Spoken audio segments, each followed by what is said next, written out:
Vamos a cerrar con la Ilíada. La sesión pasada habíamos hablado acerca del encuentro entre Aquiles y Príamo y de alguna manera eso nos dejaba pensando, sobre todo con los comentarios de los participantes y de la misma manera las reflexiones que se hacen después de el seminario. Entonces, hay por ahí un texto de Carlos García Gual que se llama Encuentros Heroicos y el primer capítulo está dedicado precisamente al encuentro de Aquiles y Príamo y quizá retomar unas cuantas ideas antes de pasar a los parlamentos de las tres mujeres que habíamos dejado pendiente la semana pasada. Bueno, pues en este textito de García Gual, Encuentros Heroicos, el primer capítulo dedicado al encuentro de Aquiles y Príamo, comienza narrando eh, o señalando que tal vez la Ilíada pudo haberse ahorrado el último canto y el ahorro correspondía atendiendo a que pues pudo acabar con la muerte de Héctor, que la Ilíada bien pudo acabar con la muerte de Héctor, o por otra parte pudo finalizar también con la celebración de los Juegos en honor a Patroclo, porque de alguna manera entre esas dos escenas pues se da la posibilidad de ver a los vencedores y a los vencidos. Y sin embargo, el final de la guerra, es decir, el saqueo de Troya, no se presenta en la Ilíada, aunque hay por allá ciertos señalamientos que leeremos más adelante con el parlamento de Andrómaca, pero no se narra el desenlace de la guerra de Troya, simplemente se augura eh, lo que era de suponerse, eh, pero tampoco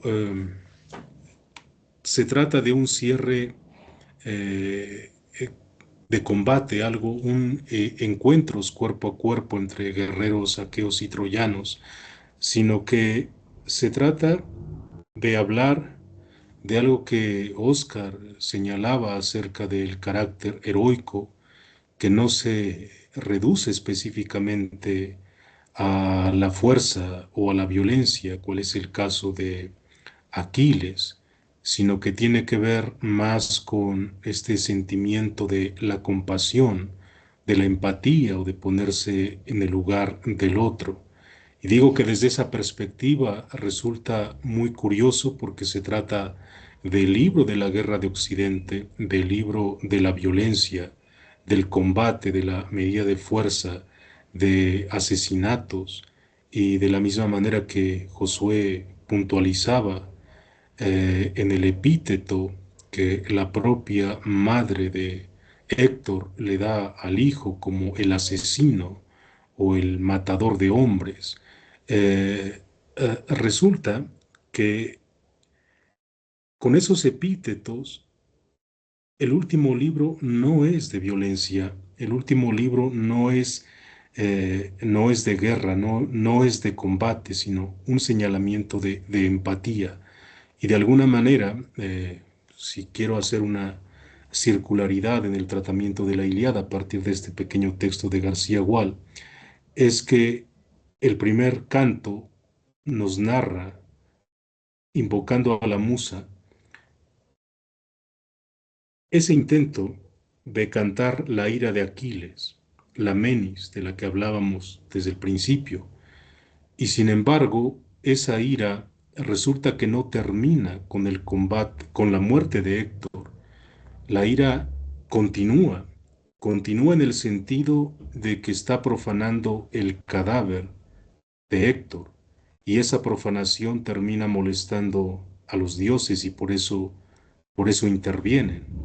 Entonces, digo que a partir de esta circularidad parece que Homero va trazando, tal como lo puntualiza García Gual, y tal vez algunos de ustedes lo sostuvieron también a lo largo del seminario, los comienzos del humanismo, porque obviamente un libro sobre la guerra, sobre la violencia y el combate termina con el llamado a la compasión y sobre todo a partir de esta escena que analizábamos la sesión pasada, el encuentro entre Príamo y Aquiles y cómo la víctima o el padre de la víctima y el asesino entran en un estado de empatía que termina inundando la casa de, de Aquiles de lágrimas y de lamentos en una de las escenas más conmovedoras de la literatura. Bueno, pues en esas estábamos, de la misma manera que había unos comentarios y otras puntualizaciones que Josué recordaba y que ya no pudimos prolongar, tal vez salgan en un momento, así como el señalamiento de Mariano, de que este último canto en el encuentro de Aquiles y Príamo era una suerte de transformación, que efectivamente desde esa perspectiva pues parece que Aquiles sale transformado. Y aunado, repito, a los comentarios con los que cerraba Oscar, de una aristía que no sea solo de violencia o de guerra. Bueno, digo que añado eso un poco, tal vez sirva para algo, y lo conecto con lo que decíamos, que cerraríamos hoy con los parlamentos de tres mujeres. Ya han comido, bueno, Aquiles le ha ofrecido alimentos a Príamo, este ha comido después de estar 11 días sin probar alimento y ha dormido por primera vez.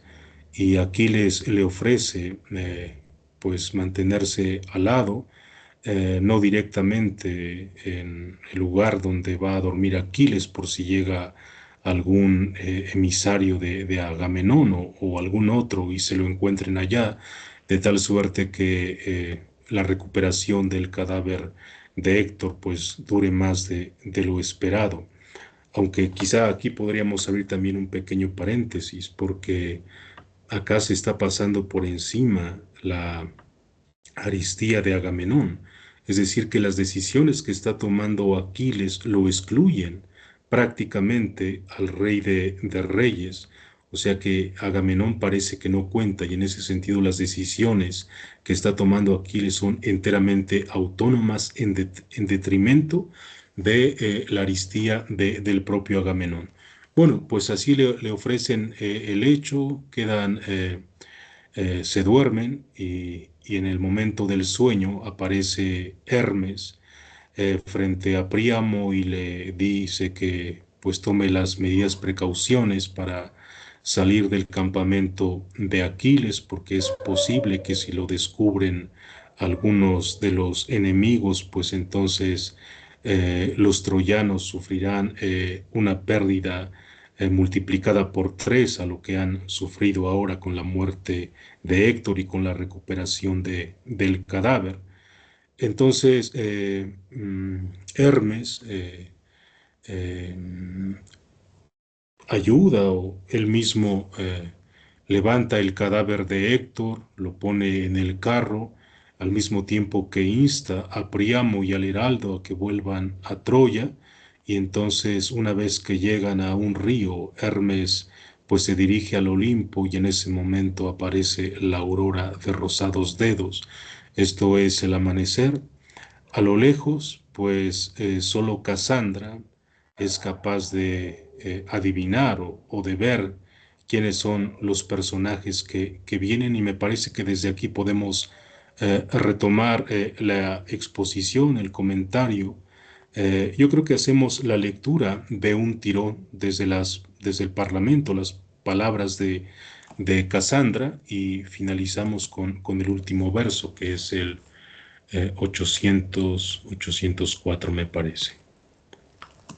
Bueno, compartimos el texto, me ayudan con la lectura desde el verso 704, cuando habla Cassandra.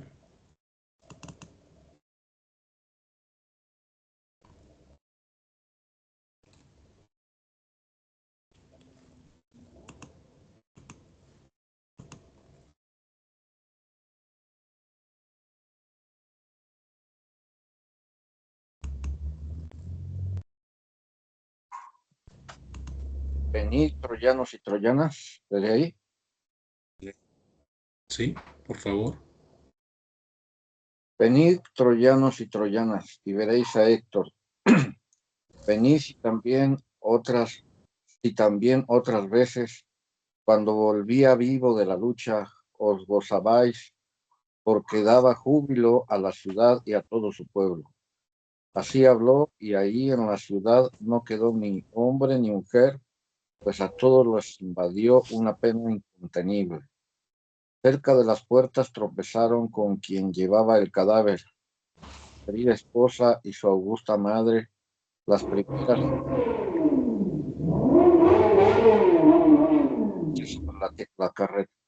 carreta de buenas ruedas y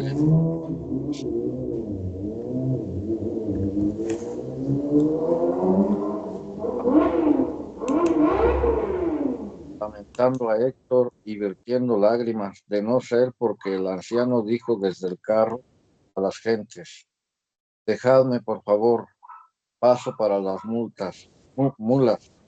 Después podréis saciaros de llorar cuando lo lleve a casa.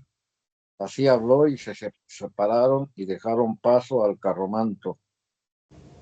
Después de introducirlo en las ilustres moradas, luego lo depositaron en perforados lechos y sentaron al lado a cantores para que entonaran cantos fúnebres. Estos el lastimero canto fúnebre entonaban, y las mujeres respondían con sus gemidos. Entre estas, Andrómaca, de blancos brazos, inició el lamento, mientras sujetaba la cabeza del homicida Héctor en sus manos.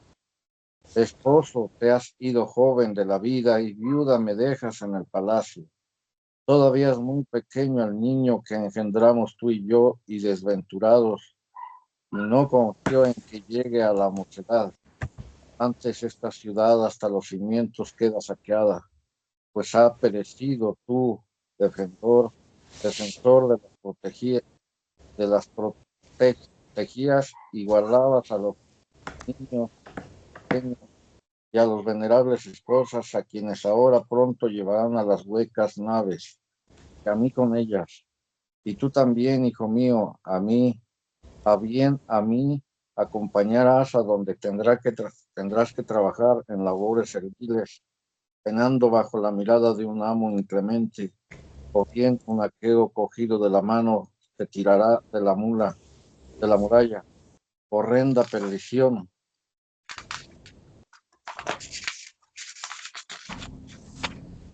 En venganza, porque Héctor ha matado a un hermano suyo y a su padre o a su hijo. Tantos son los aqueos que a manos de Héctor han morido la indescriptible tierra, pues no era blando tu padre en la luctuosa lisa. Por eso también las gentes lo lloraban por la ciudad, y has causado a tus padres un llanto y una pena indecibles. Héctor, más a mí es a quien más luctuosos dolores quedarán. Al morir no me has tendido los brazos desde el lecho, ni me has dicho ninguna sagaz palabra que para siempre pudiera recordar, vertiendo lágrimas noche y día. Así habló llorando, ya gimiendo. Héctor entonó un reiterado llanto. Héctor, con mucho el más querido de todos mis hijos.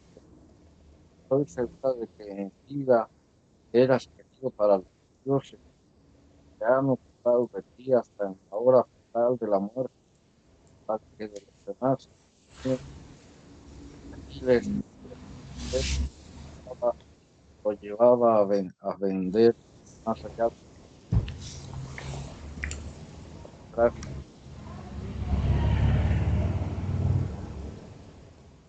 dice que toda la vida con el bronce de que ha arrastrado repetidamente alrededor del masacrar, pero ni así lo ha resucitado. Y ahora con la pesca del río, yace palacio parecido a Quinapel, el argenteo Arco acaba de agredir a aves logrando un incontable llanto. Ella se toma entonces a llanto. Es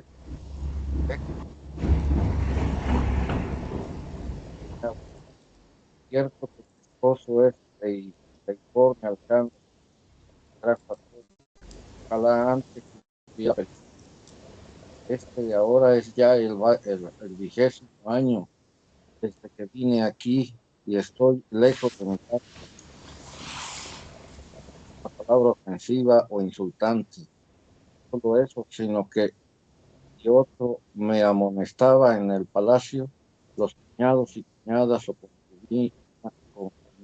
cuñadas de mi suegra, mi suegro es siempre benigno como un padre y tú lo contenías a fuerza de advertencias y con tu temperamento suave y tus amables palabras. Con el corazón apenado te lloro y a mí también, desgraciada. Yo no tengo en el ancha, soy ya amistoso, todos se horrorizaban ante mí. Y avanzando, el inmenso pueblo daba lamentos. El anciano Priamo dijo estas palabras entre las gentes. Ya no traed ahora leña a la ciudad, y en el ánimo no temáis una astuta emboscada de los árgivos. Astiles, al despedirme de las negras naves, se ha comprometido conmigo a no hacer ningún daño hasta que llegue la 12ª aurora. Así habló, y ellos a las carretas vacías y mulas uncieron, y al momento se congregaron delante de la ciudad. Durante 9 días acarrearon una indecible cantidad de leña, que al llegar la 12ª aurora, trayendo la luz a los mortales, procedieron al sepelio del audaz Héctor. Dando lágrimas, pusieron el cadáver en la cima de la pira y prendieron fuego. De la mañana, la aurora de rosados dedos apareció. La gente se aglomeró en torno a la pira del ilustre Héctor. Una vez que se reunieron, estuvieron congregados, pagaron primero con rutilante vino la pira entera, con todo el espacio alcanzado por el ardor de la llama. Luego los blancos huesos recogieron hermanas y compañeros con duelo, mientras rodaban lozanas lágrimas por sus mejillas. Los cogieron y los depositaron en un áureo cofre, cubiertos con un delicado velo de púrpura. Luego los depositaron en un cóncavo hoyo. Encima extendieron una tupida solera de enormes piedras. Enseguida erigieron un túmulo y apostaron vigías por doquier, por si los aqueos de buenas grevas atacaban de antemano. Tras verter el montón del túmulo, volvieron a irse, después se reunieron y participaron del eximio banquete fúnebre en las moradas de Priamo, el criado de Zeus. Así celebraron los fiscales de Héctor, tomador de caballo. Bien, gracias. Pues aquí están los parlamentos de tres mujeres, empezando por Andrómaca, la esposa, como mencionaba hace unos minutos, de alguna manera describiendo cuál es el destino de los que se quedan en Troya o los que quedan vivos después de la muerte de Héctor, pero principalmente doliéndose porque Astianacte ha quedado vivo y entonces muestra los destinos posibles entre los menos peores. Obviamente está el que sea cautivado como esclavo por cualquiera de aquellos hermanos, tíos o cualquier otro pariente entre los aqueos que permanezca con vida, pero que su padre lo haya asesinado y entonces condenado a los trabajos duros. Ese en el mejor de los casos. Lo otro es lo que señala, también movido por la furia de los mismos parientes dolidos por el asesinato de algún familiar, pues que terminen despeñando al propio Astianacte, tan pequeño como es, y bueno, como una manera de evitar las represalias futuras. Y bueno, ya en el canto sexto, la propia Andrómaca se dolía porque no quería que Héctor fuera a la batalla, puesto que era todo lo que le quedaba.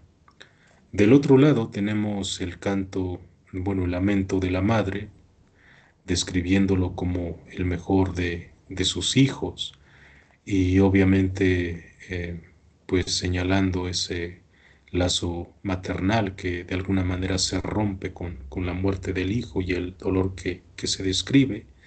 Y finalmente las palabras de Helena, que de alguna manera ya se habían presentado también en alguno de los libros, de los primeros libros, en donde señala que Héctor y Príamo, pues prácticamente son aquellos que no le han hecho ningún reproche después de 20 años, que Príamo se comporta como un padre con ella, siendo la causa de guerra, y que por otra parte el propio Héctor, pues también ha reprendido a las cuñados, concuños y demás parentela de Paris y de Príamo, de la misma Écuba, cuando intentan reprocharle la calamidad que ha provocado con su huida de Esparta hacia Troya con Alejandro. Entonces digo que estos tres discursos de alguna manera muestran esa contradicción que en otro momento explorábamos, señalando que vivir heroicamente de alguna manera, o vivir humanamente, mejor dicho, pero sin olvidar el carácter heroico de estos personajes de la Ilíada, consiste en descubrirse como seres contradictorios.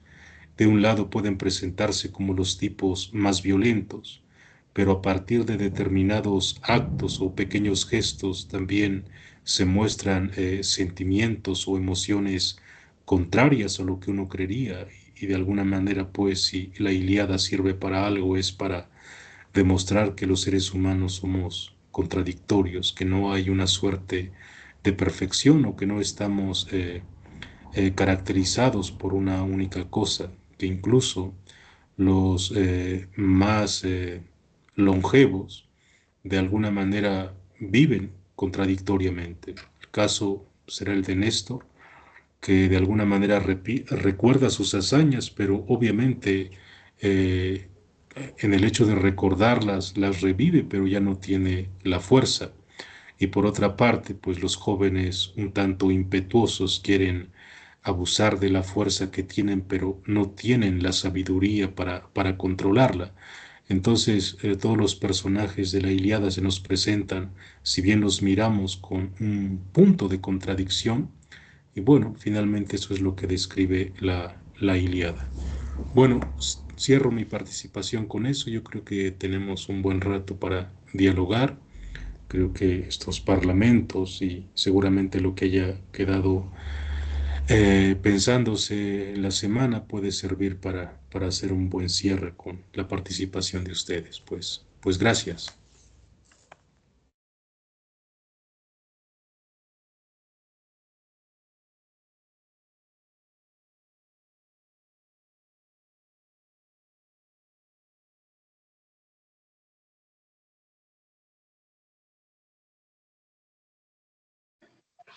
Vale, no sé si alguien quisiera participar. Josué, Mariano, Jaime.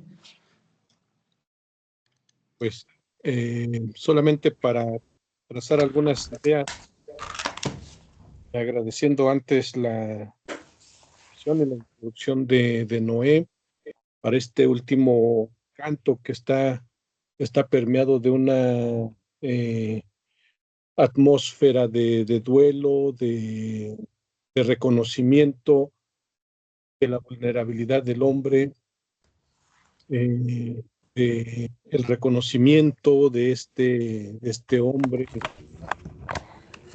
como flor de un día o como día, y que desemboca pues en estos discursos, en estos parlamentos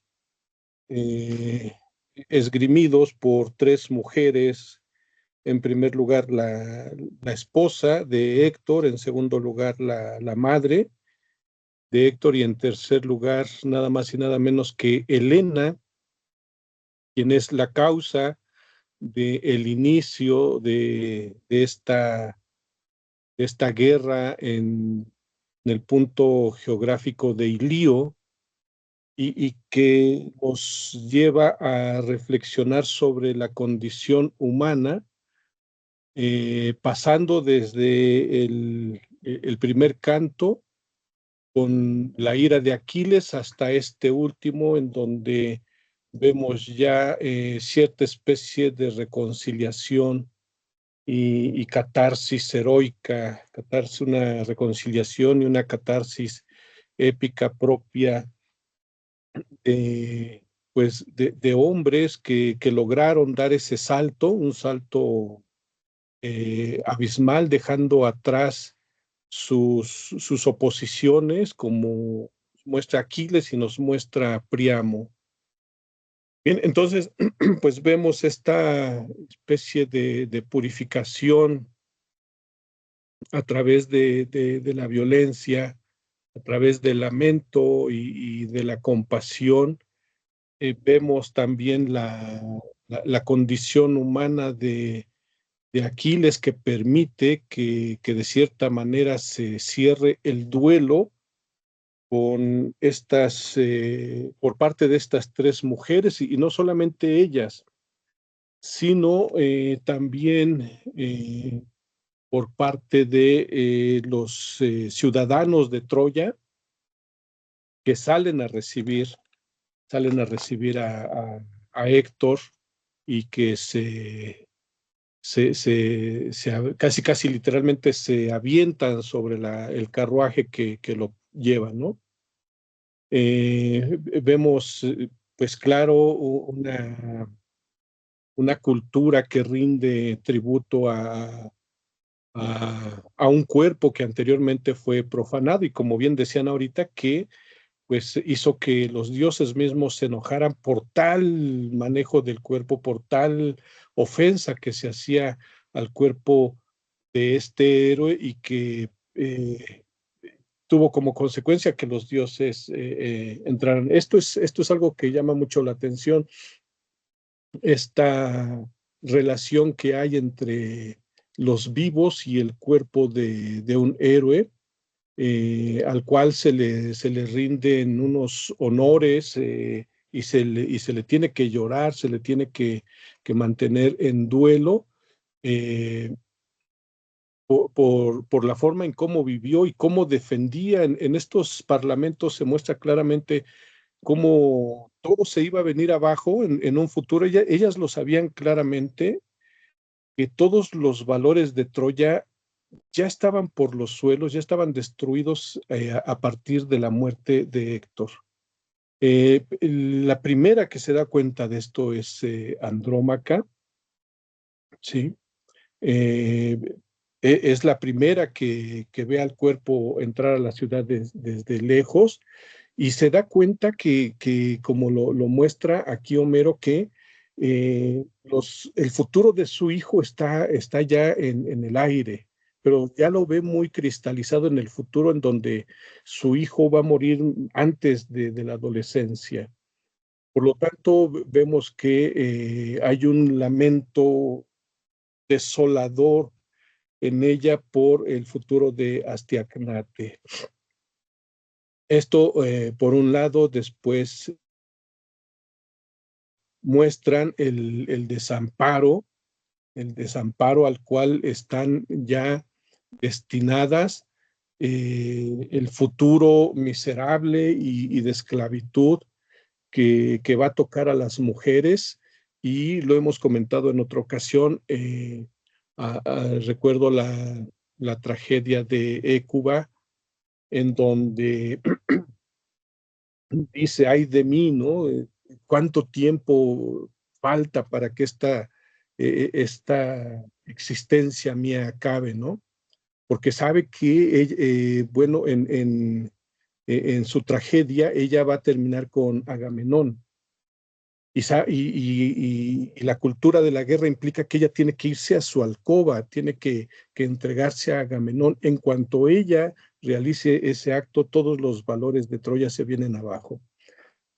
Porque no solamente se muestran los valores que defiende el héroe como es Héctor y que rescata a Príamo, sino también aquellos valores que la mujer como Hécuba encarna y mantiene, pero en el momento en que ella se entrega a Agamenón, se va a concretar esto que estamos viendo aquí, el futuro desolador. Bueno, pues yo solamente quería agregar esto rápidamente y claro, pues están los demás lamentos de Hécuba, el lamento materno y algo que me parece sorprendente también es el de Helena, porque ella fue la causa de la guerra, sin embargo, siempre fue respetada por Héctor y lo demuestra allí claramente, en donde más que un odio o un desprecio que sintiera por parte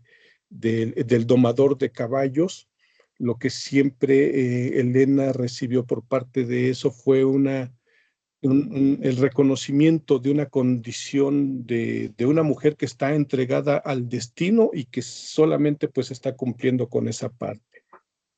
Bien, pues hasta aquí el comentario que quería hacer.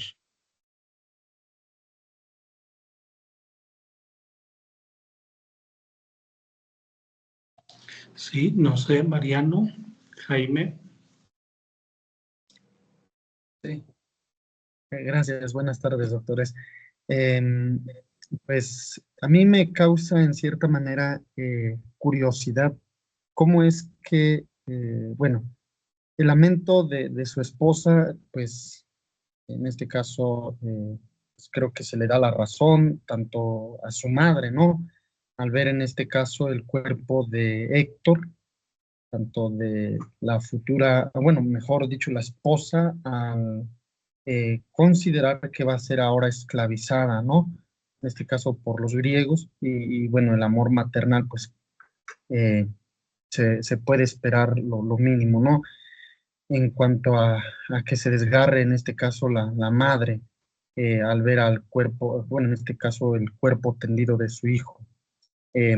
Pero me causa curiosidad cómo es que en este caso Helena, contribuyendo o retomando lo que mencionaba el doctor Manzano, cómo es que Helena, siendo para empezar, bueno, una extranjera, al llegar ahí, en este caso con Alejandro París, eh, pues es extranjera, ¿no? Es decir, no pertenece a los troyanos, pero al ser pues acogida, respetada, escuchada de cierta manera, aliada, digámoslo así, o amiga de Héctor, pues se lamenta, ¿no? Por la muerte de él, pero sí me causa pues esa curiosidad porque en este caso nuestro autor de la Ilíada coloca a una mujer que es extranjera, no sé si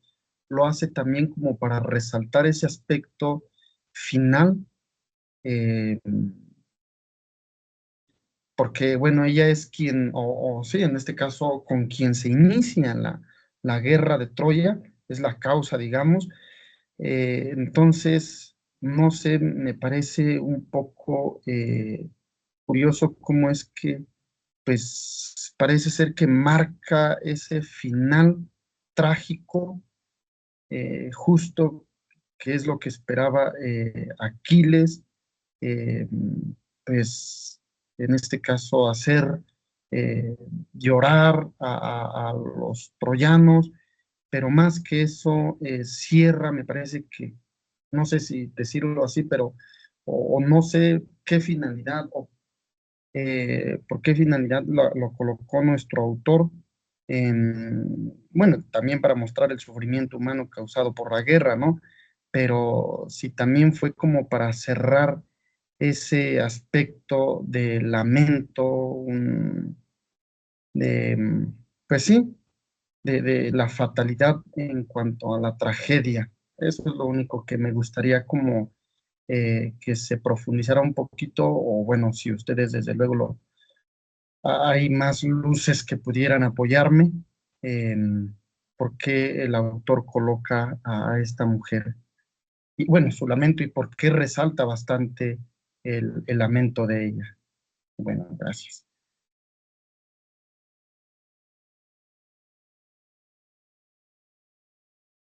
Ok, no sé, Mariano, ¿tienes algún comentario o Noé? ¿Gustas hacer algún comentario respecto a lo que decía Jaime? Adelante, Mariano. Pues más que de lo que plantea o pregunta Jaime, que me enfocaría más bien a la forma, estilo y contenido de la última parte de la Ilíada, que es esta, y que yo más bien resalto la manera no solamente elocuente y solemne, más que elocuente, la solemnidad de todo un ritual que hace enmarcamiento del escrúpulo religioso con respecto a los dioses, y más aún en un momento crucial que está animado por toda la Ilíada, que es la guerra, y la consecuencia de la guerra, que es la muerte. Que aquí lo que más solemnemente impacta al ánimo es precisamente la muerte de un héroe simplemente mortal, no como Aquiles, sino un héroe como Héctor, pero que deja marcada la huella en los corazones de no solamente de los seres queridos o de la patria, de su madre, de su padre y de hasta de Helena, pues, como están resaltando, sino del enemigo mismo, el hecho de su valentía, el hecho de su la aristía que lo resalta, y que es un momento solemne, precisamente por eso digo, es la manera de religar, en el sentido de religión como religar, que es eh, reconciliarse con lo divino, en este caso lo divino de un héroe, nos hace mantenernos en contemporaneidad con los dioses, y que la presencia de sus virtudes en el momento de la culminación y del ritual mismo, donde cada una de las suplicantes resaltan esas virtudes, creo que se vuelve arquetípico y se vuelve casi hasta patrón de conducta, diríamos que hasta la fecha, diríamos, en un funeral se resaltan las virtudes de un ausente por una trágica muerte, evidentemente, pero que es un sentir religioso que reconcilia al hombre con lo divino. Eso es lo que yo quiero resaltar. Sobre todo lo divino heroico, lo divino espiritual que deja marca al ausente. Entonces, vivos no nos ven lo bueno, generalmente cuando ya estamos muertos, sobre todo ese aspecto, ¿no? Pero más aún se nos resalta casi lo cuasi divino, de tal manera que es un comportamiento religioso que no solamente es a nivel, diríamos, del héroe muerte, sino lo que yo quiero resaltar es de la estructura de la Ilíada, que termina tal cual como el clímax, como el paroxismo más exáltico del mensaje religioso que Homero quiere transmitir en la Ilíada, que es la eternidad en el tiempo y el tiempo en la eternidad. En este caso, la temporalidad de la acción de aristía de un héroe, que es a través del tiempo e incluso del ser simplemente mortal, y la autotrascendencia en algo que queda partícipe de lo eterno, partícipe de lo divino. Es lo que quiero yo resaltar, más bien como, más que conclusión o como redondeo, como la forma en que puede uno leer al final de la Ilíada. Es lo que les puedo compartir. Gracias. Vale, gracias, Mariano. A mí me gustaría primero hacer un comentario en función de lo que señalaba Jaime y que tú de alguna manera también has retomado a partir de esta temática de los funerales. Recupero un poco la afirmación de Antonio Lastra en el sentido de que lo que él llama los grandes libros, ¿no? Más que el hecho de que nosotros los leamos, en realidad son ellos los que nos leen. Y a partir de ahí podemos un poco entender por qué Homero, en función de la Ilíada o quien haya escrito ese texto, pues nos está dando una imagen de lo humano. Una imagen de lo humano que tiene muchas aristas, que como bien decía Noé, es un ser contradictorio, pero que eso es propiamente ser humano. Quizá en algún momento hemos caído en una especie de petulancia respecto a la superioridad de una época respecto a otras, pero pues lo humano sigue siendo humano independientemente de la época en la que se efectúe. Claro que las características, las condiciones históricas son distintas. Homero nos está describiendo en función del contexto de la concepción aristocrática de la época micénica, pero lo que está describiendo no es la época, sino lo que está describiendo, lo que nos está mostrando son los rasgos que nos hacen humanos. Y en ese sentido, entonces, no tiene mayor importancia que Helena sea griega, o que sea troyana, o que Hécuba sea troyana, que Andrómaca sea troyana, porque pues, todos los seres humanos vivimos eso. Lo podemos mirar en este caso magnificado por Homero, porque como bien nos ha explicado Noé, la poesía siempre busca esa magnificencia para impactar en mayor medida, pero en realidad sucede en todo momento y nos sucede a todos. O sea, no es algo de lo cual nosotros podamos sentirnos exentos. Lo podemos mirar cuando en las relaciones familiares, ¿no? De pronto tenemos una discusión, ya sea con los hijos o con alguien más frágil que nosotros, y se impone nuestra violencia, se impone la superioridad física, y entonces podemos cometer actos agresivos, dañinos, y al final tenemos necesidad de la reconciliación, al final tenemos necesidad de la compasión, del perdón, tenemos necesidad de sanar eso, ¿no? Y así lo podríamos nosotros ejemplificar en todos los ámbitos. Claro, Homero, como bien decía hace un momento, pues lo lleva a cabo en una expresión sublime, pero en última instancia está hablando de lo que nos hace humanos, y que en ese sentido entonces no estamos exentos de la compasión, de la filiación, de la amistad, de la piedad, como tampoco estamos exentos de la cólera, del odio, de la violencia, pero que en última instancia pues sí tendríamos que reconocer que hay posibles atenuantes a esa expresión de la violencia que no desemboquen en el sufrimiento que describen estas tres mujeres en los parlamentos que nos ha propuesto Noé. Entonces, digo, a menos que sigamos nosotros extraviados pensando en que ya no somos humanos en ese sentido, ¿no?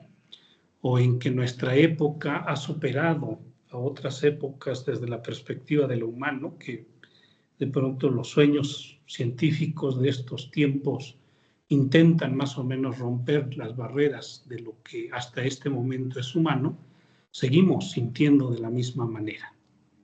La cultura del Agón, como bien ha señalado Noé, atraviesa toda la cultura occidental, o sea, la más evidente prueba son los Juegos Olímpicos, que en una recuperación distinta, pero siguen alimentados por la cultura del Agón, la cultura del combate. Puede ser un combate violento, guerrero, ¿no? Pero también puede ser un combate en el sentido de la búsqueda del perfeccionamiento de los seres humanos, que en última instancia siempre conlleva el que alguien se coloque por encima de los demás y por lo tanto sea el mejor entre los mejores. Entonces, en ese caso, ¿no? Cada que ocurre que una mujer llega a una casa distinta, que es como el destino de las mujeres, ahora revisaba un poco un texto que nos recomendaba Noé sobre la esposa de Agamenón, Clitemnestra, ¿no? Y una de las cosas que apunta es precisamente eso, o sea, el destino de las mujeres parece ser que en la cultura occidental y en gran parte del globo es irse y nacer en otra familia, nacer en otra, renacer o volver a nacer al interior de un matrimonio que ya conlleva unas costumbres muy distintas, que conlleva formas muy distintas y que por lo tanto es sumamente exquisito, es algo muy, muy bueno, muy benéfico, el hecho de encontrar a alguien que al interior de esa familia te dé seguridad, ¿no? La experiencia, seguramente las mujeres la han experimentado, o los hombres ahora que son los que toman la decisión de pronto de abandonar su familia para ir a integrarse a otra familia, pues es un rasgo exquisito el que encuentren a una persona que las apoye al interior de esa familia donde son extrañas, donde son extraños. Es el caso de Helena, por supuesto, que ante Príamo y ante Héctor se convierte en algo que hay que proteger, ¿no? Mientras que todo mundo la malmira, mientras que todo mundo la denosta, ellos son capaces de arroparla y vaya, en la medida en que son dos personajes sumamente importantes de la cultura o de la civilización troyana, pues lógicamente que ella se siente arropada al interior de, y por eso lamenta la muerte, pero es una experiencia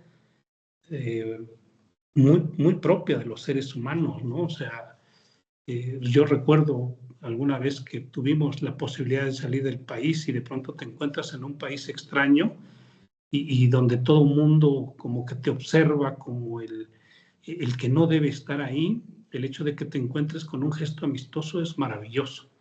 De alguien que te diga, no hay problema, mira, yo te apoyo, es una experiencia sublime. Y en ese sentido, entonces, Helena, por supuesto, lamenta eso, ¿no? O más bien aprecia, perdón, eso de que, por un lado, Héctor le haya brindado esa protección y por el otro lado, por supuesto, su ausencia respecto a. Yo quiero colocar además otra temática sobre la mesa que a mí me parece muy interesante, sobre todo porque quizá en su momento le dimos cierta importancia, pero de pronto la hemos pasado por alto. Y es un poco la temática del papel de lo femenino en la Ilíada. ¿Por qué razón? Porque parece ser que el papel de lo femenino en la Ilíada se divide como en dos grandes segmentos. Por un lado están las divinidades, Hera, Atenea, Afrodita, ¿no? Que son las detonantes de la guerra de Troya a partir del juicio de París, la manzana de la discordia. Pero hay otro segmento que es muy exquisito y que vale la pena de pronto reparar en él, que son precisamente las mujeres mortales. Aquí en los parlamentos que nos propone Noé aparecen tres de manera muy clara, ¿no? Hécuba, la madre, Andrómaca, la esposa, y Helena. Y yo recuerdo en los cantos, como bien decía Noé en su momento, ¿no? En el canto sexto, cuando Andrómaca se despide de Héctor, que va a ir a la batalla, y con una lucidez mental increíble le dice precisamente, ¿no?, que muy probablemente no va a regresar. Y le recomienda no ir. Es un gesto de conocimiento en virtud precisamente de las características de la guerra. Ella sabe que es muy difícil que él regrese con vida. Y entonces en ese momento el consejo es: no vayas. O sea, como si en algún momento la conciencia, si es que podemos hablar desde esa perspectiva, le permitiera a ella captar el destino o la condición irremediable de que él vaya a la guerra, ¿no? Y por el otro lado, vemos también que a partir de eso apunta exactamente a la indefensión en la cual se van a encontrar si él muere. Eso se da tanto en el canto sexto como en el canto 24. Hay una lucidez mental, por un lado, de las mujeres, que se hace patente tanto en Andrómaca como en Ecua. Recordemos esa escena que nos entretuvo mucho, ¿no?, cuando se despide Héctor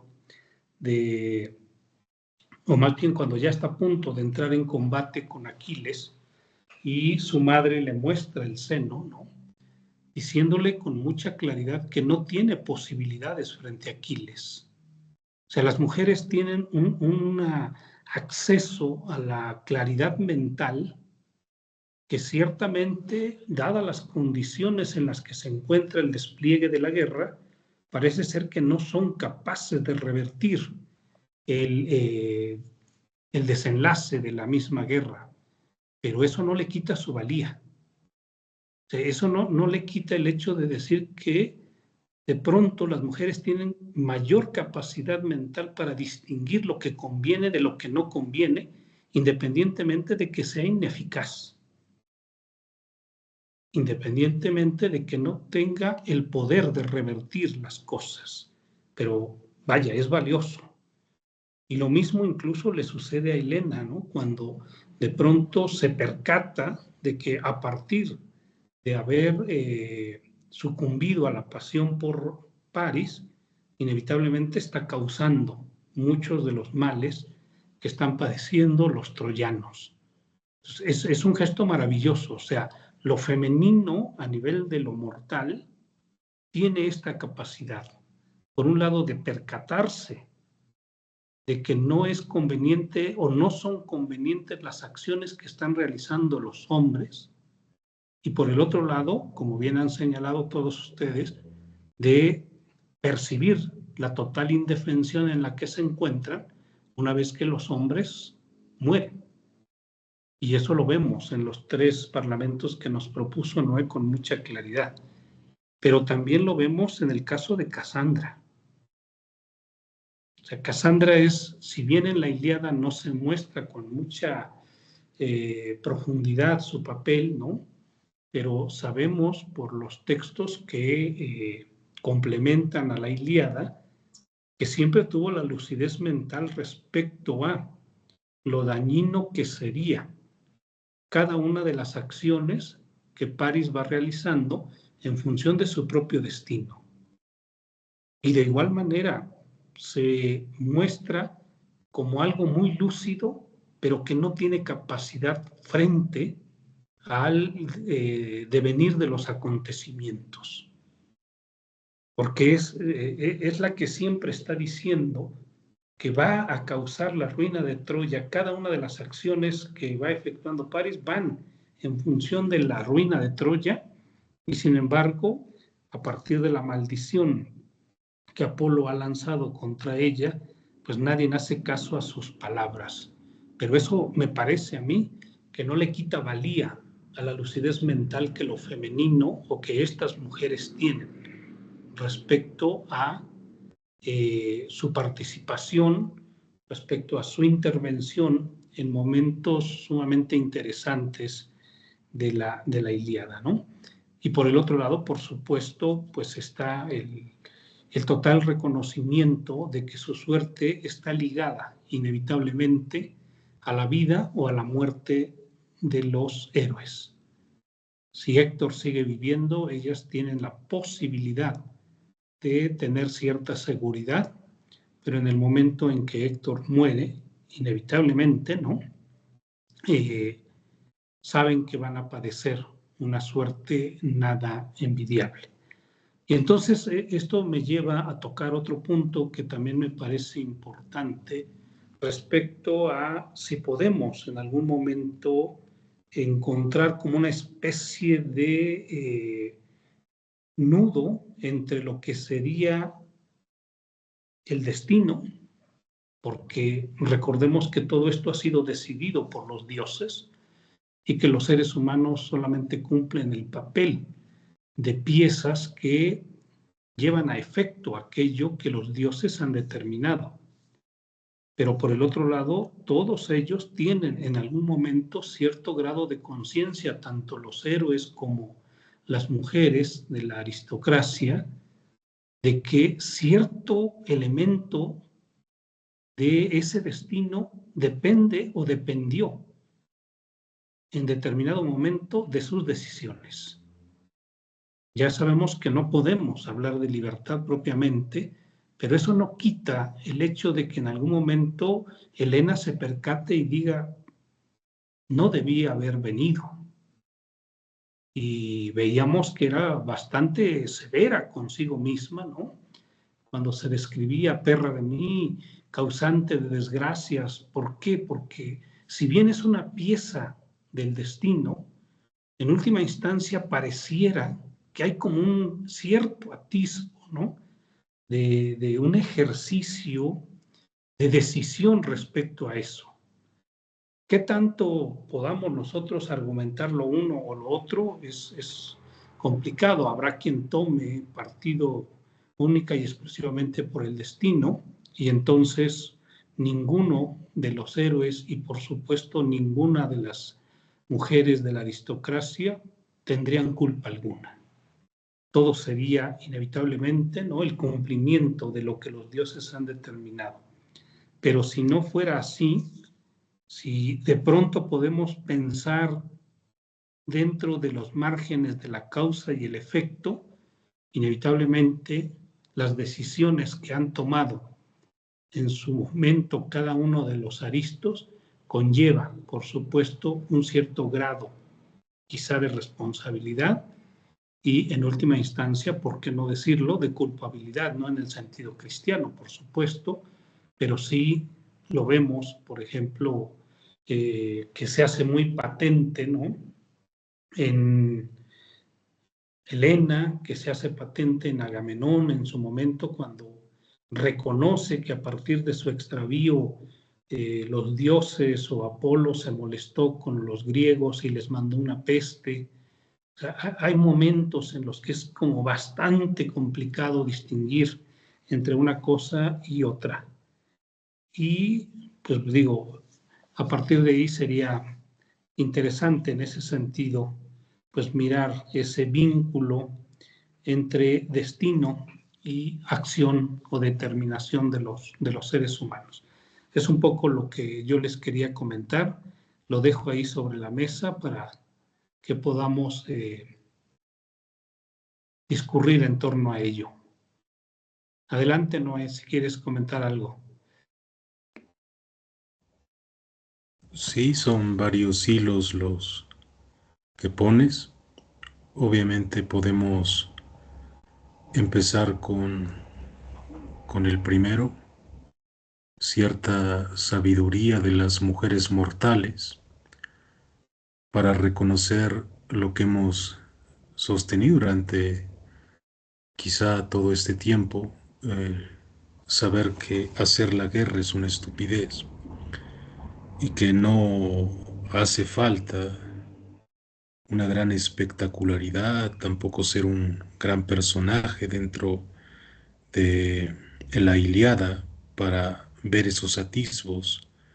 Son ellas las que finalmente sufren la pérdida de una manera quizá más dolorosa, quizá por la condena a la que han sido sometidas, a tener que ser madres, por ejemplo, nada más, o esposas o hijas, y depender necesariamente de la protección de alguien. Y en ese sentido parece que ellas lo saben de primera mano el sufrimiento que significa perder lo que más se quiere. Y en estos casos en los que mencionas, Andrómaca, como la principal, tal vez en ese canto sexto, porque ella sabe lo que todas saben y que también los guerreros lo saben, solamente que no lo quieren reconocer, y es que a la guerra se va a dos cosas. La primera es matar, la más importante, al enemigo, a un enemigo al que posiblemente ni se conoce, simplemente se ha vuelto enemigo porque el rey o los reyes así lo han querido. Si bien le va, terminará matando a cuantos pueda.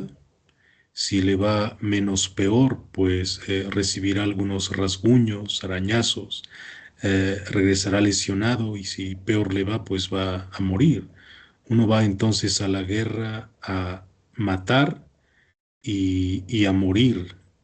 Y en ese sentido, en esos dos objetivos de la guerra que ellas han descubierto, pues tal vez esté el descubrimiento de la estupidez de la guerra. Y por eso está el dolor en ellas, y por eso está el señalamiento de Andrómaca, de pedirle a Héctor de que no vaya, que no hay ninguna necesidad. Bueno, eso como una parte respecto al primer hilo que propones. Respecto al segundo, se me ocurría también un tanto entenderlo, que quizá esa condición de no hablar de individualidad entre los griegos de alguna manera hace más espectacular la guerra, pero también el sufrimiento de las pasiones, por como se sostenía desde el principio, en el hecho de que hay una ofensa y que si ofenden al rey, pues obviamente están ofendiendo a todo el reino. Pero me parece que ese hecho de que la comunidad esté por encima de la individualidad estriba en de alguna manera comprometer a todos los súbditos a sentirse como dependientes del rey, en este caso Menelao, pero también de defenderlo, y también de su hermano Agamenón. Es decir, Menelao ha sufrido la afrenta de que la mujer se le vaya con otro. Y en ese sentido, si habláramos de una individualidad, pues parece que bastaría con que los súbditos se rieran del rey, es decir, te han quitado a la mujer, y como más tarde Shakespeare, en voz de Tercites, que ya recordábamos también en una de las primeras sesiones, en esa recuperación que hace Shakespeare de estos personajes de la Ilíada, le dice que pues el rey simplemente no ha podido tener a su mujer en casa, y por lo tanto se le ha ido con otro. Y digo que desde esa perspectiva, si lo viéramos desde una individualidad y no desde una comunidad, pues parece que todos los súbditos del rey estarían muertos de risa porque el rey no ha podido. Intenta someter a todo un pueblo, pero pues a la mujer a la que tiene en casa no la pudo someter. Y por lo tanto parece que la comunidad o la noción de comunidad ahí está como una suerte de paliativo para decir que todo lo que le pase al rey, pues también le pasa a uno como súbdito. Y de alguna manera eso genera un compromiso. Si ofenden al rey, me ofenden a mí. Pero obviamente también eso sería una suerte de estupidez si lo mirábamos ya un poco a la distancia. Y obviamente el nombre del rey podemos adaptarlo a la época contemporánea, puede ser patria, entes abstractos en ese sentido, puede hablarse de nacionalidad, que si ofenden a un mexicano, pues que todos los mexicanos se sientan ofendidos, que si ofenden a un antepasado, pues todos los antepasados están ofendidos.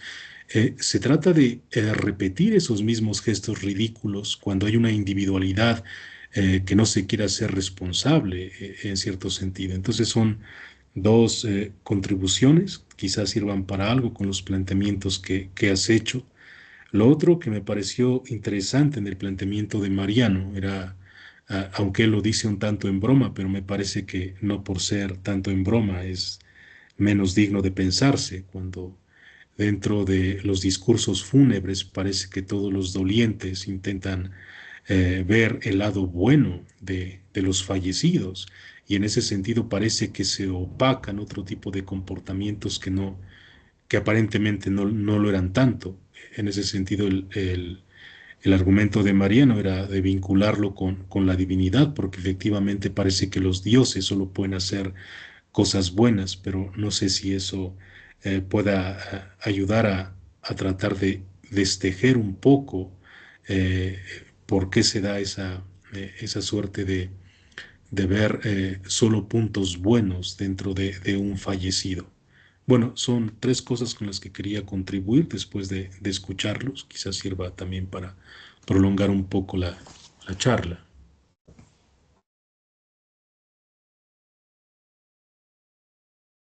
Vale, no sé, Mariano, si quisieras comentar algo respecto a esto que decía Noé.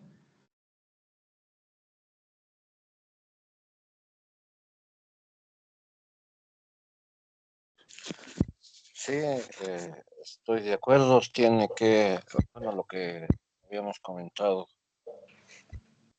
que la manera de lograr una catarsis, una liberación y un reencuentro con en un momento crucial como el del clima,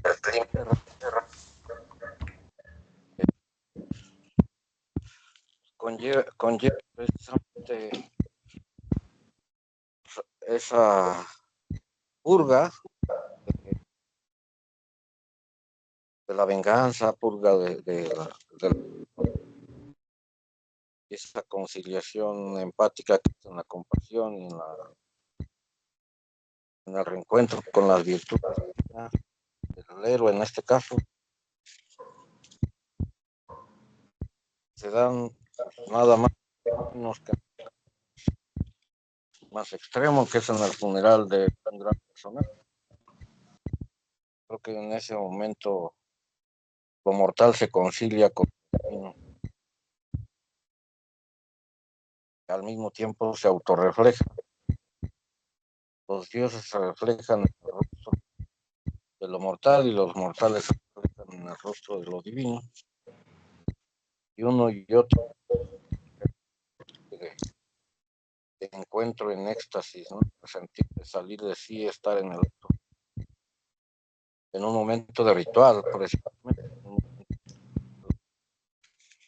Que es lo que leímos, lo que acabamos de leer, todo el ritual, el simbolismo, la praxis ritual de ese encuentro, de ese ensamble mortal, que es que yo estando Homero literariamente y más que solemnemente, sublimemente, como lo decía, Longino tiene un tratado que se llama Lo Sublime. Kant hablara sobre y eso sublime es lo que estoy resaltando, que está en un momento más tan radical del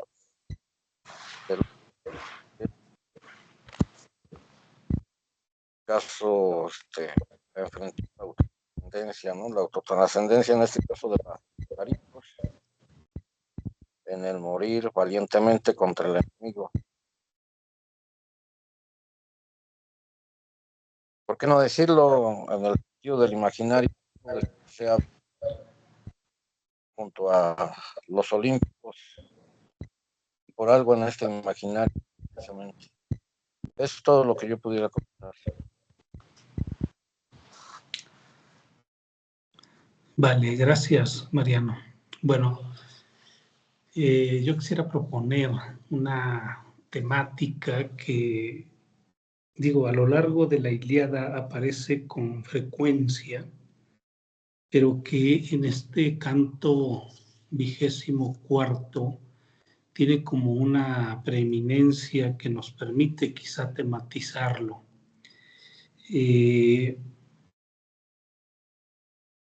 En varios pasajes hemos sido testigos de la intervención de lo divino respecto a las condiciones normales de lo mortal, de lo humano, de lo terrenal.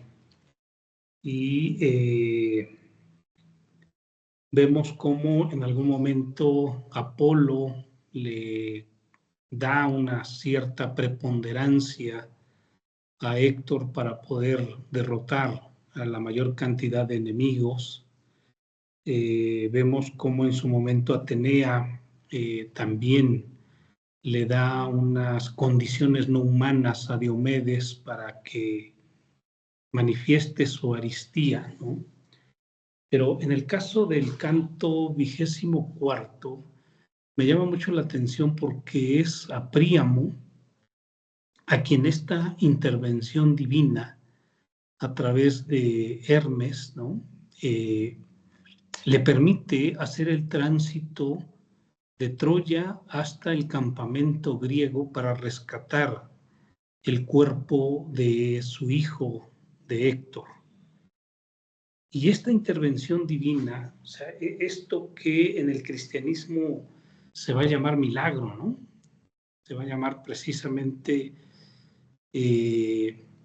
lo que solo un Dios puede hacer, o lo que solo Dios puede hacer, rompe inevitablemente con la imagen de lo ordinario y entonces aparece como una especie de condición extraordinaria.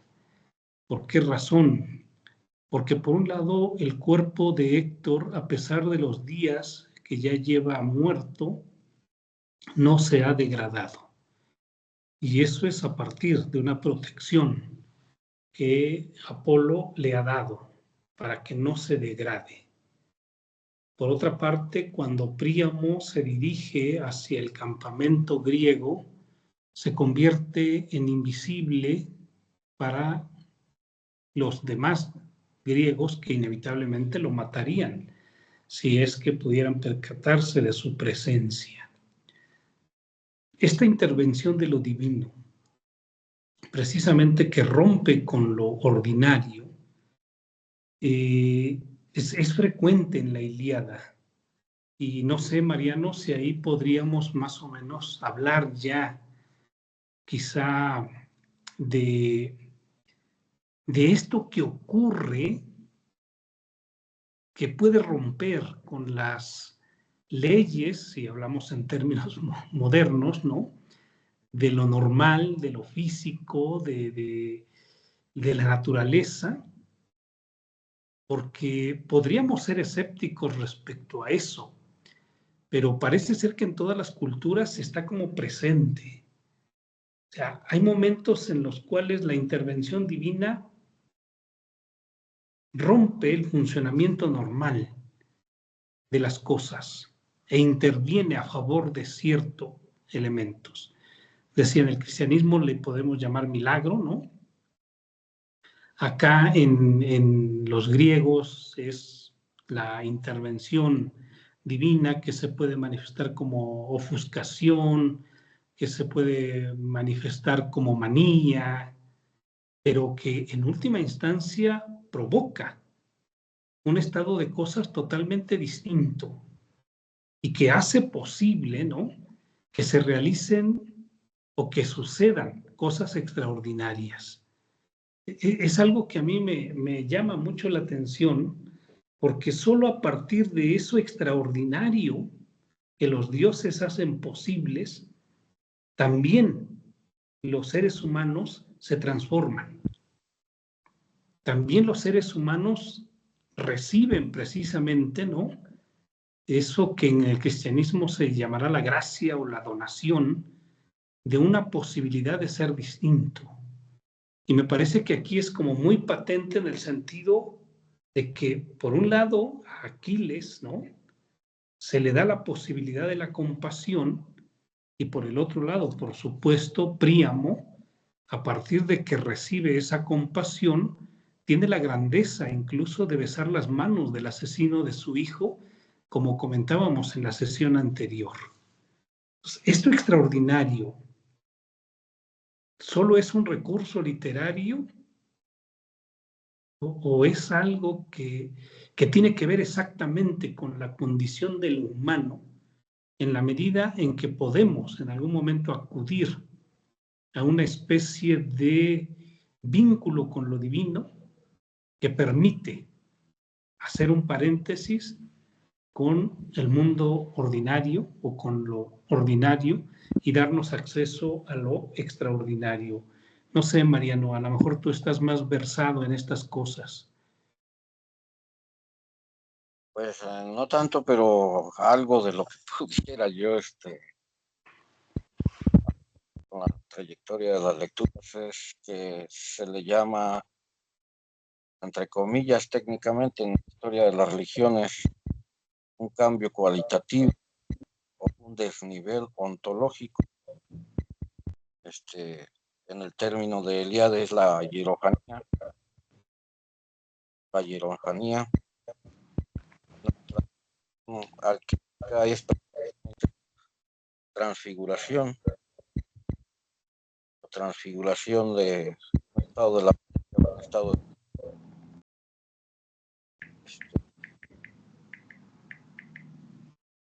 que en psicoanálisis, en la cuestión de los arquetipos, también tiene su término, que es transformación de los símbolos y la transformación del espíritu.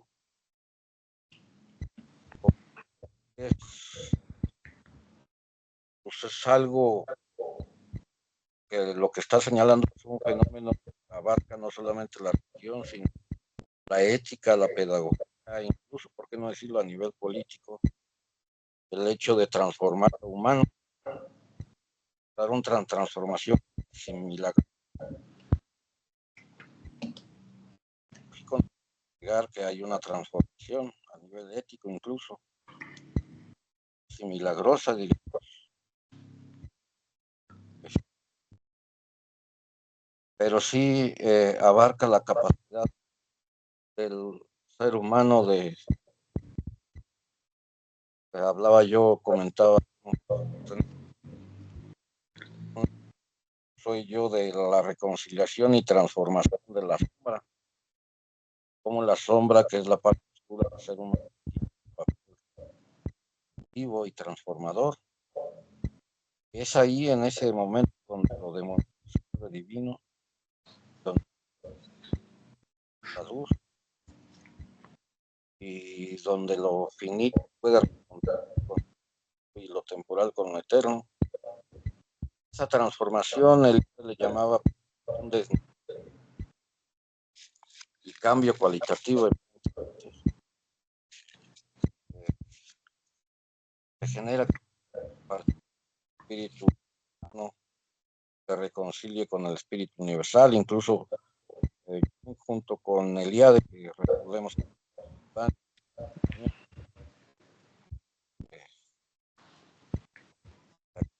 con el arquetipo, ¿no?, donde lo inconsciente se vuelve consciente, y en ese sentido pues pasa a ser universal el espíritu, en el sentido de es lo que se llama la psicología transpersonal, de que se reconecta con los arquetipos que son universales. Entonces, este momento de transformación pues es universal, es arquetípica, es parte, y evidentemente estamos leyendo por Homero, es clásico, porque pues está hablando de algo universal y arquetípico que sigue presente en nosotros, ¿no? Y precisamente por eso se convirtió en educador, o menos en el sentido de que transformaba a la juventud por ese potencial creativo que tiene para para lo que Eliade llama del papel del mito como historia ejemplar. Entonces, tiene el poder pedagógico, tiene el poder ético y tiene el poder religioso, la capacidad transformadora del espíritu. Es lo que puedo comentar respecto a esta cuestión de que es algo milagroso y extraordinario porque es parte de la naturaleza finita, la naturaleza mortal del hombre, por reconciliarse con lo trascendente. Es lo que puedo comentar. Vale, gracias, Mariano. De hecho, ahora que hacías tu comentario, pues bueno, pues también, por ejemplo, el poema de Parménides, al final es ese auxilio de lo divino para llevar a cabo esta transformación ahora filosófica. Y Platón, pues no se diga, ¿no? O sea, el mismo Sócrates, con todo su escepticismo y con toda su ironía, al final recibe el mandato de un dios para que se transforme. Y en ese sentido me parece que es como una estructura que se reitera de manera constante con, pues vaya, diversos recursos, pero en última instancia que apelara a algo que en Homero se esboza, ¿no?, desde la perspectiva de la intervención de Zeus, de Iris, de Hermes, no sé, otros dioses, pero que apelan exactamente a esa posibilidad. Sí, exactamente la historia de lo sagrado. En este caso, luego pasa a reconfigurar lo sagrado también. Está para Heráclito y el mismo. Gracias.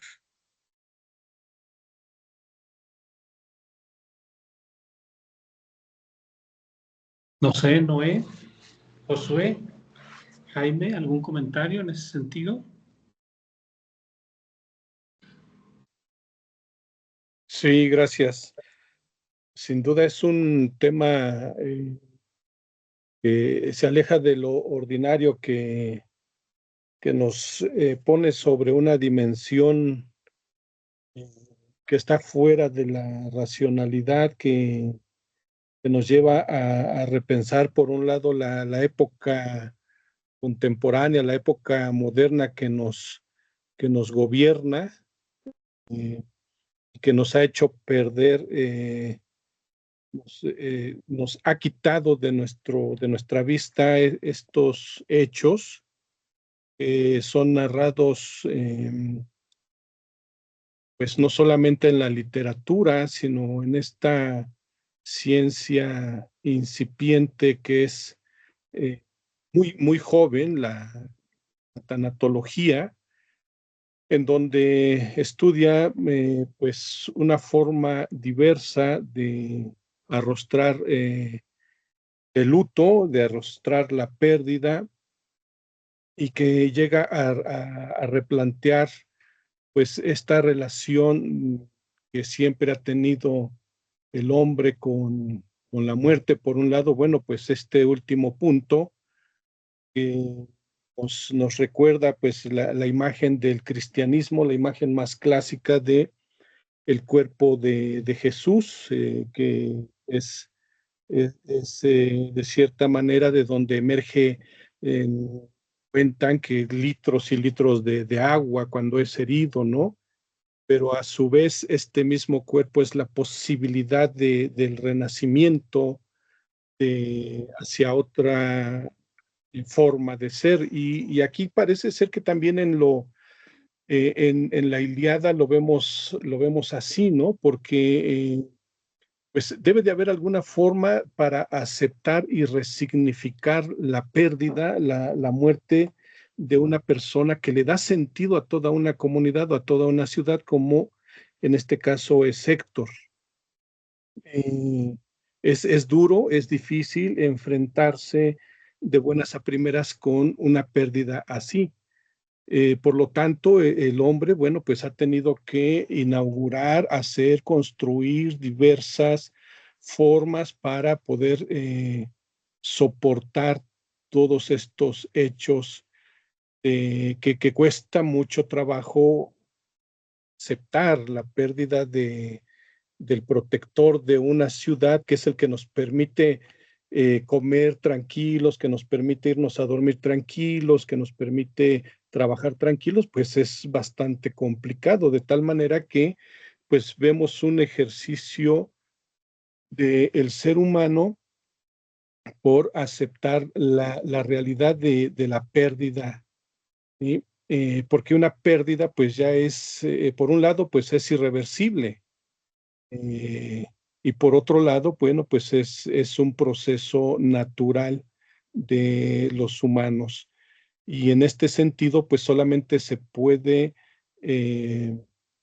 pues arrostrar lo irreversible, elevando a los muertos a una especie de apoteosis, a una especie de deificación que implica pues toda una construcción de culto, de rituales hacia los difuntos, pues para poder mantener esa imagen en frente al ser humano que le auxilie para poder soportar esta condición tan dura que es la pérdida, insisto, de alguien que le otorga mucho sentido a toda una ciudad, en este caso como es Héctor. Bueno, y por otro lado, solamente agregando un poco más a esta cuestión de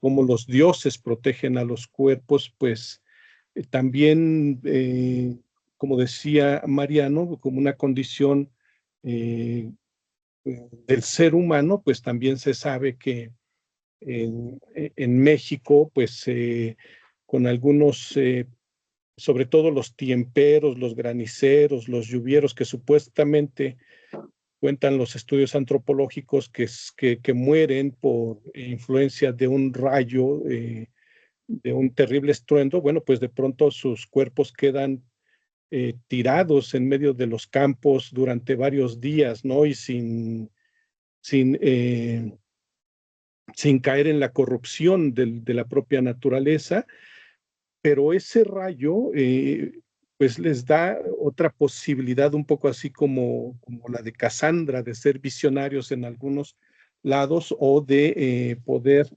menguar pues los avances terribles del granizo, del viento o de la lluvia, ¿no? Bueno, pues todo esto pues es parte de lo que hemos perdido por querer tener un tornillo entre las manos o hacer caso de la quijada febril de una empresa y perdemos de lado todo esto que le da un sentido bastante elevado al duelo que padecemos los hombres y que esta veneración pues es estar frente a nosotros para poder contener todo este dolor que implica la pérdida, ¿no? Como esta que se nos muestra aquí. Y esto, bueno, pues nos lleva a considerar una resignificación del dolor que, por un lado, pues dicho rápidamente, el dolor o nos puede llevar a la reconstrucción del ser humano o al enloquecimiento total por no poder soportar eso, ¿no? Entonces, pues es preferible de pronto una resignificación del dolor a partir de esta veneración y divinización de los que han perdido el ser. Bien, bueno, pues un poco esta reflexión, vale. No sé, Noé, Jaime, ¿quieran agregar algo? Sí, respecto a la pregunta que hacías sobre el milagro y las contribuciones que ha hecho Mariano y Josué, quizá haya que relacionarlo con un término que encontramos aquí en Homero, que parece que recuerda también García Gual en el textito que les mencioné al principio, que es el término admiración y que más tarde será recordado por Platón para hacer la referencia al nacimiento de la filosofía, por más bromas que haya hecho Blanco al respecto, el de Taumacein, que es la admiración o el asombro. Pero dejando de lado esa burla al teteto de Platón, pues lo encontramos aquí en los versos 6, 27 y siguientes, cuando se da ese encuentro entre Príamo y Aquiles. Lo repito rápidamente. Después de que han comido y bebido, después de que se ha acercado Príamo a Aquiles, dice el narrador, tendieron las manos a los manjares preparados que había delante. Y después de saciar el apetito de bebida y de comida, el Dardánida Príamo se quedó mirando a Aquiles, admirado, es lo que hay que resaltar, admirado de lo alto y bello que era. Al verlo se parecía a los dioses. Y también Aquiles, otra vez el término, admiraba al Dardánida Príamo al contemplar su noble aspecto y al oír sus palabras. Es decir, que esta admiración, asombrarse, tiene que ver con el reconocimiento de algo que no es propiamente humano, es decir, solo por la intervención de un elemento divino es como puede darse la reconciliación, porque si lo hacemos desde un punto de vista humano, tal vez la reconciliación es imposible. Entre los humanos siempre va a haber el rencor contra el asesino, tal vez, y también el hecho de no perdonar por parte de la víctima o de los familiares cercanos a la víctima, solamente una suerte de, no sé si razonamiento o irracionamiento divino, puede hacer que Aquiles haga ese gesto que, como bien decía Oscar, nos entretuvo tanto tiempo la sesión pasada, de besarle las manos al asesino. Y que por otra parte, Aquiles, solamente con un gesto divino, algo que no es propiamente humano, sea capaz de doblegarse y de echarse para atrás en la promesa que le había hecho a Patroclo, de seguir vejando y humillando el cadáver de Héctor, y entonces devolverlo. Es decir, las dos actitudes mortales resultan irreconciliables, pero solo cuando hay una intervención divina, solo cuando aparece lo divino dentro de uno, es como puede de alguna manera darse la reconciliación. El padre de Alejandro besando las manos del asesino y el otro, Aquiles, faltando a la promesa, obviamente sagrada, de asesinar al, al asesino de Patroclo. Es la intromisión de la divinidad como algo propiamente inexplicable que de alguna manera nos enfrenta a lo extraordinario, algo que está fuera de la comprensión racional que tenemos los humanos. Quizás sirva como una extensión a los comentarios de Mariano y de Josué.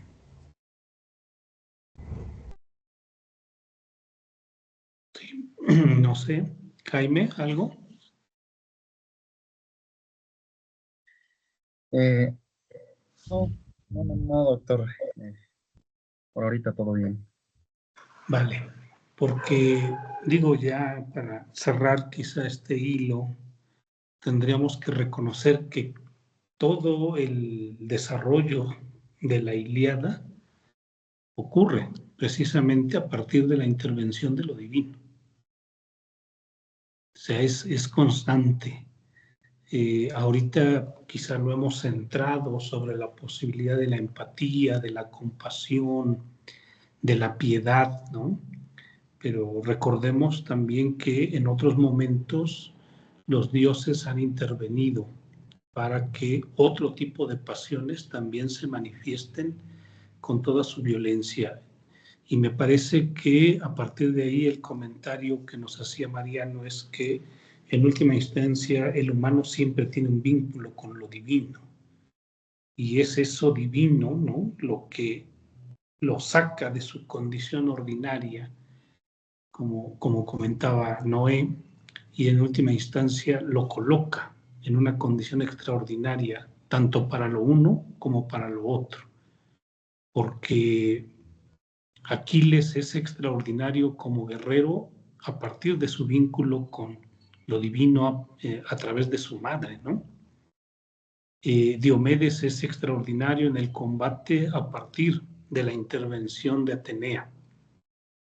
Héctor es invencible en ciertos cantos a partir de la intervención de Apolo. Y entonces vemos cómo en última instancia pareciera que lo extraordinario solo ocurre cuando lo divino toma parte en nuestra condición humana y por lo tanto ese vínculo con lo divino parece que es irrompible, ¿no? Es algo que nos llama. Ya en la filosofía me parece que siempre va a estar volcada hacia lo divino desde una perspectiva racional, ciertamente, ya no a través de la poesía o la imaginación, pero el vínculo con lo divino, como bien decía Mariano, lo encontramos tanto en la religión como por supuesto en la filosofía, en la poesía, aquí mismo en la epopeya, ¿no? Y habrá que pensar quizá con mucha profundidad lo que comentaba Josué de cómo es que ha habido como una especie de pérdida o probablemente se están dando otras manifestaciones de lo divino en nuestro tiempo que no hemos tenido la lucidez para captarlas, cómo es que estamos entendiendo ese vínculo con lo divino, cómo lo estamos efectuando y en ese sentido quizá podemos sentirnos extraviados o podemos sentir que hemos perdido algo, pero probablemente se trate solo de una metamorfosis, ¿no?, de una transformación, de reiterar ese vínculo con lo divino. Bueno, pues esos eran los temas que yo quería proponer. No sé si alguno de ustedes tenga algún otro tema, tenemos unos minutitos, sino para pasar a otras cosas de organización que podemos comentar respecto a nuestro seminario. No sé, Josué, Mariano, Jaime, Noé, si tengan, Ale, algún comentario.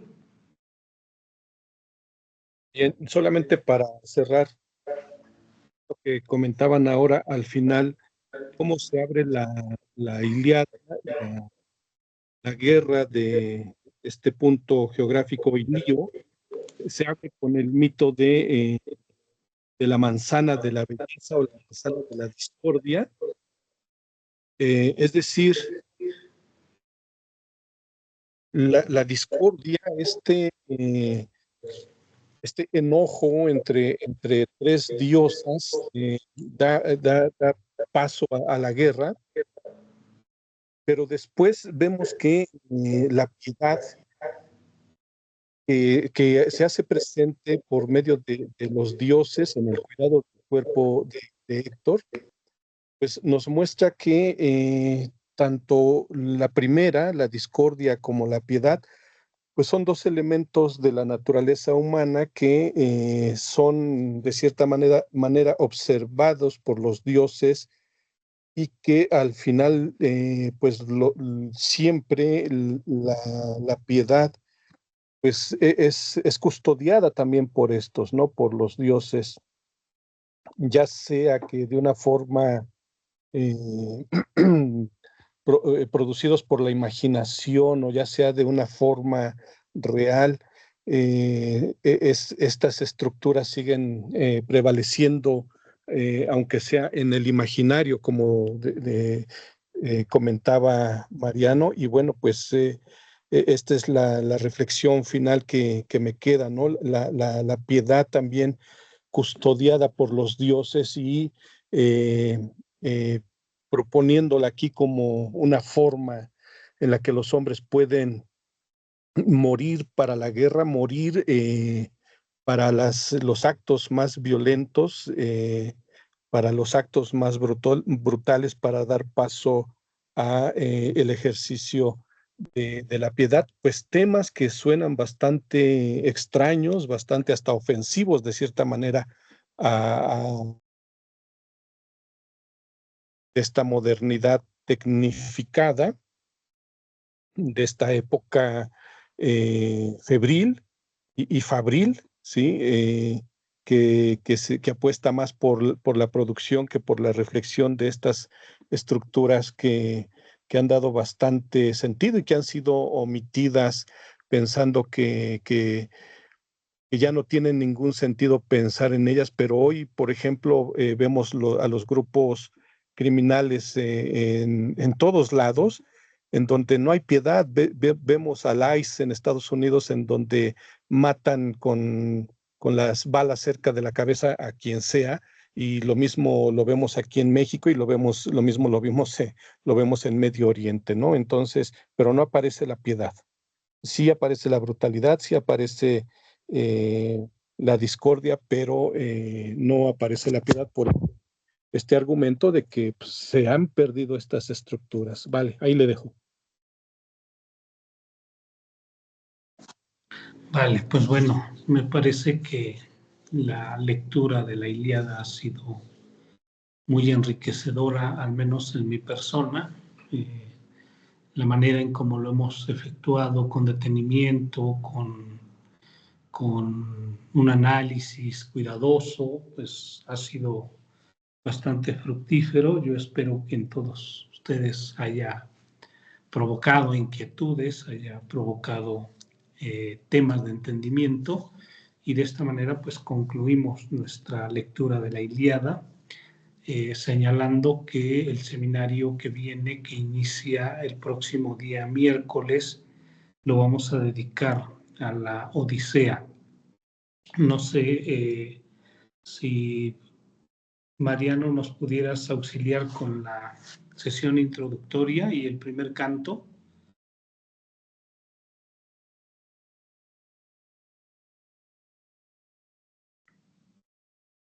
Perdón, sí.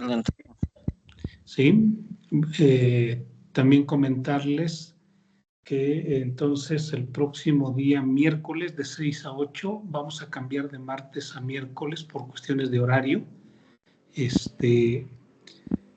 Iniciamos con el primer canto de la Odisea y Mariano, pues bueno, nos va a dar una breve introducción y después estaríamos comentando el primer canto. Voy a, si detienes ya la grabación, Josué.